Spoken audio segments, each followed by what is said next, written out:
কোরআনের কাছে কেউ যদি প্রশ্ন করে, ও কোরআন, এই পৃথিবীতে নাজিল হওয়ার আগে তুমি কোথায় ছিলে?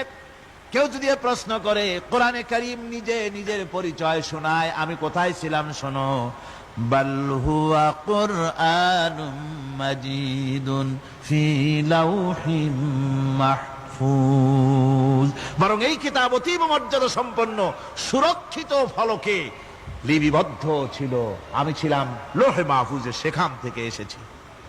যদি কেউ প্রশ্ন করে, কোরআন কি কোরআন, তুমি কার উপরে অবতীর্ণ হয়েছ?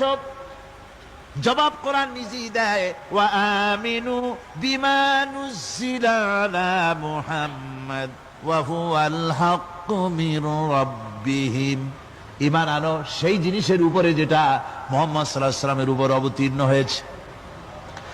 আবার অন্য আয়াতেও জবাব পাওয়া যায়, তাবারাকাল্লাযী নাযালাল ফুরকানা আলা আবদিহি লিয়াকুনা লিল আলামিনা নাযীরা, অতীব বরকতপূর্ণ মহান সত্তা সেই আল্লাহ রাব্বুল আলামিন, যিনি তার বান্দার পরে ফুরকান অবতীর্ণ করেছেন। সুবহানাল্লাহি ওয়া বিহামদিহি।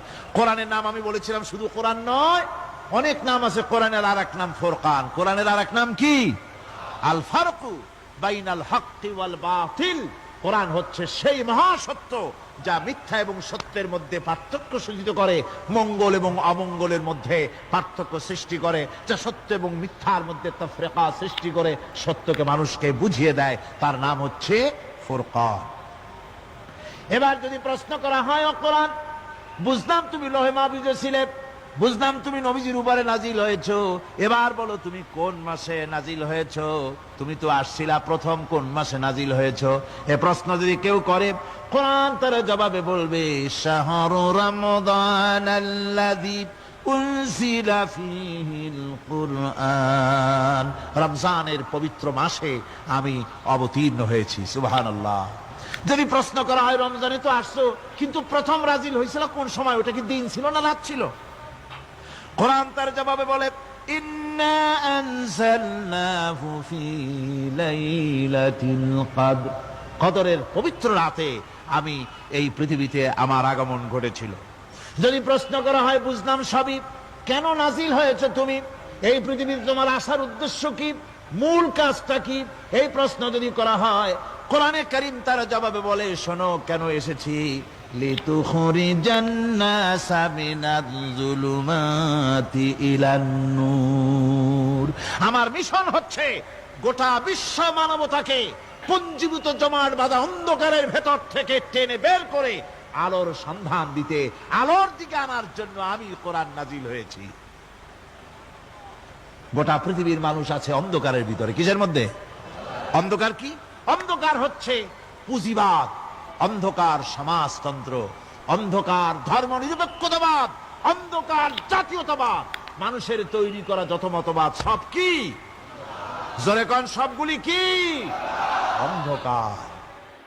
এই অন্ধকারের ভেতর থেকে মানুষগুলিকে টেনে আনবে কোরআন কিসের দিকে? আলোর দিকে।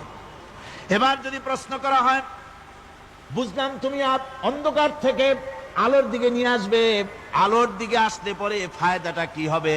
মূল ফায়দাটা বুঝায় দাও, আসল ফায়দা কি হবে তোমারে যদি মানি? কোরআন তার জবাব দেয়, নিজের পরিচয় নিজে তুলে ধরে, ফামান তাবিআ হুদায়া ফালা খাউফুন আলাইহিম ওয়ালা হুম ইয়াহজানুন। এই কোরআনকে যদি মেনে চলো, এই কোরআনের আইন যদি মানো, সমাজে মানো, ব্যক্তিতে মানো, পরিবারে মানে, রাষ্ট্রে মানো, জীবনের সব ক্ষেত্রে সমস্ত জায়গায় যদি এই কোরআনকে মেনে চলো, ফালা খাউফুন আলাইহিম, তাহলে তোমাদের কোনো ভয় থাকবে না, ওয়ালা হুম ইয়াহজানুন, কোনো চিন্তাও থাকবে না। কিসের ভয় থাকবে না? কোরআনের আইন মেনে যদি চলো সমাজে ও রাষ্ট্রে, চুরির ভয়, ডাকাতির ভয়, জিনার ভয়, হত্যার ভয়, সন্ত্রাসের ভয়, কোনো ভয় থাকবে না।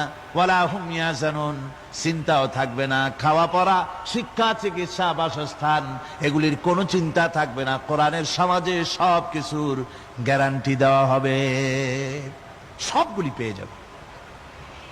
এখন যদি আবার প্রশ্ন করা হয়, কোরআন বুঝলাম তোমারে মানলে পরে সব ফায়দা হবে, তাহলে এবার জবাব দাও, তোমার ভিতরে কি রাজনীতি আছে নাকি? আমি তো মানুষ, আমার রাজনীতি করা লাগে। Man is social animal. আমরা তো জঙ্গলের পশু নই, আমরা তো মানুষ।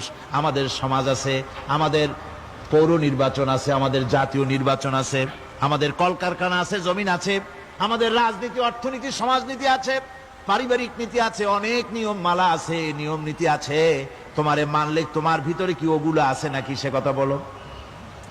কোরআন তার জবাবে বলে, وَنَزَّلْنَا عَلَيْكَ الْكِتَابَ تِبْيَانًا لِكُلِّ شَيْءٍ وَهُدًى وَرَحْمَةً وَبُشْرَى لِلْمُسْلِمِينَ।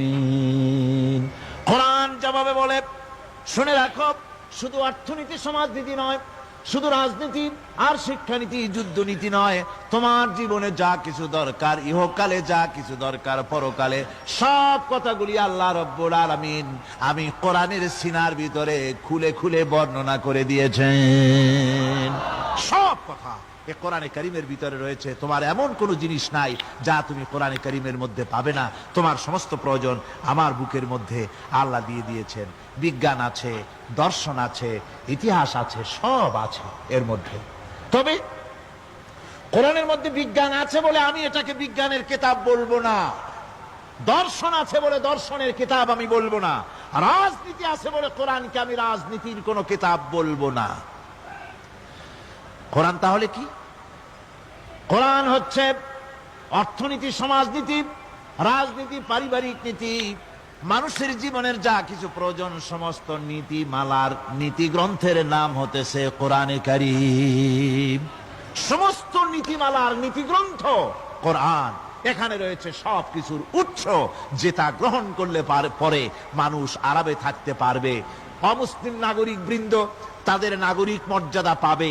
মুসলমান, কৃষক, নারী, চিকিৎসা, কৃষিবিদ, সাধারণ মানুষ, রং, বর্ণ, ভাষা নির্বিশেষে গোটা মানব সভ্যতা আরামে বাস করতে পারবে। পশু পাখিও আরামে থাকবে, গাছপালাও আরামে থাকবে, যেহেতু নির্দেশ হয়েছে বিনা প্রয়োজনে গাছের পাতাটিও ছিঁড়ো না। ইসলামের সমাজ যদি চালু হয়, গাছেরাও আরাম পাবে, পাহাড়ও আরাম পাবে।